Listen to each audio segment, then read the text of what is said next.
मित्रांनो, सध्या सगळीकडे गालफुगीची साथ चालू झालेली आहे आणि गालफुगी लहान मुलांना 1 वर्षापासून किंवा 2 वर्षापासूनच्या पुढे 15-20 वर्षाच्या मुलांना पण गालफुगी होत आहे.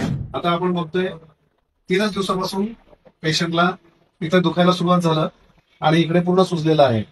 गालफुगी कानाच्या खाली सूज यायला लागते, मुलांना दुखायला सुरुवात होते.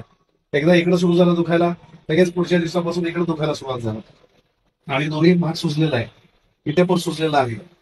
जेव्हा पेशंट करतो त्याला खूप दुखतं, ताप येतो, इथे सूज येते, इथे दुखतं, जॉ ओपन करताना किंवा तोंड ओपन करताना दुखतं. आणि एवढं सगळं केल्यानंतर हे तर ठीक आहे, हे 4-5 दिवस चालतं, पण त्याच्यानंतर काय काय मुलांना पोटामध्ये दुखायला सुरुवात होते. पॅनक्रियाज नावाचा जो आपला ऑर्गन असतो पोटामध्ये, त्याचे म्हणजे स्वादुपिंड म्हणतो आपण त्याला मराठीमध्ये, त्याला सूज येते.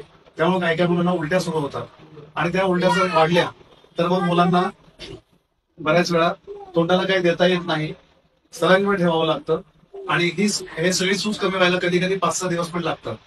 गालफुगी मध्ये काही काही कॉम्प्लिकेशन पण होतात, जसं कधी कधी मेंदूमध्ये प्रॉब्लेम येऊ शकतो, मुलांच्या हार्टमध्ये प्रॉब्लेम येऊ शकतो. मेंदूला सूज येते, हार्टला सूज येते.